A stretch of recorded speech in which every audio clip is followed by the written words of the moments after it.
سکتے ہیں. تو یاد رکھیے ایسی کوئی بھی نماز جس کی آپ روز عادی ہو موقعہ میں سے، جیسا فجر کی 2، ظہر کے پہلے کی 4، ظہر کے بعد کی 2، مغرب کے بعد کی 2 اور عشاء کے بعد کی 2 اور 3 وطر، تو 12 موقعہ.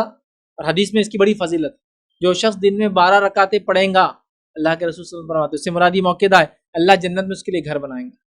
وہ کون سی؟ فجر کی 2، ظہر کی 4 ہوئی 6، ظہر کے بعد کی 2 فرض کے وہ 2 ملا لے تو ہوئے 8، اس کے بعد مغرب کی بعد کی 2 ہوئے 10 اور عشاء کی بعد کی 2 ہوئے 12. جو 12 رکعتیں روز پڑھیں گے اللہ جنت میں گھر بنائیں گے. تب آپ کو عادت ہے روز پڑھنے کی، اور آج کسی وجہ سے آپ وہ موقعہ نہیں پڑھ پائے ظہر کی، اور عصر کا وقت آ گیا تو آپ عصر سے پہلے پڑھ لیں. عصر کی نماز پڑھ کے یاد آیا کہ میں تو روز موقعہ پڑھتا ہوں، آج چھوڑ گئی، تو عصر کے بعد بھی آپ پڑھ سکتے ہیں نبی اکرم صلی اللہ علیہ وسلم اس عمل سے. اسی طرح بہت سارے علماء کا یہ بھی خیال ہے کہ کوئی رات میں تہجد پڑھتا ہے ڈیلی اور وہ اس کی وجہ سے وتر لیٹ پڑھتا ہے. اب آپ روز وتر لیٹ پڑھتے ہیں، اب ایک دن تہجد بھی نہیں ہوئی آپ کی اور آپ اٹھے فجر میں، تو علماء لکھتے ہیں کہ آپ فجر میں بھی وتر پڑھ سکتے ہیں فجر سے پہلے، چونکہ آپ روز پڑھتے ہیں. امام شافعی کہتے ہیں اگر فجر کی نماز بھی ہوگی فرض، پھر تو آپ کو یاد آیا کہ آج تو میری وتر بھی رہے گی کیونکہ میں روز تہجد پڑھتا ہوں، تو فجر کے بعد بھی پڑھ سکتے ہیں.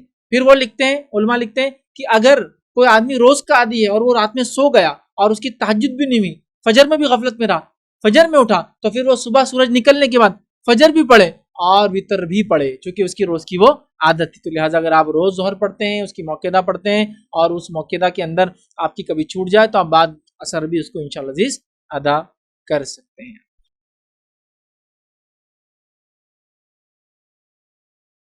السلام علیکم. آپ بھی ہمارے اس کام میں تعاون کریں اپنی زکات و صدقات کے ذریعے. ڈونیشن ڈیٹیلز کے لیے ڈونیٹ پر کلک کریں. اگر آپ کو ہمارے ویڈیوز پسند آئے ہیں تو اسے شیئر کریں اور سب کے حقدار بنیں. روزانہ ہمارے ویڈیوز کو پانے کے لیے ہمارے یوٹیوب چینل کو سبسکرائب کریں اور بیل آئکن دبائیں. ہم سے دیگر سوشل میڈیا پر جڑنے کے لیے ویڈیو میں دیے گئے آئی ڈی کو سرچ کریں. جزاک اللہ.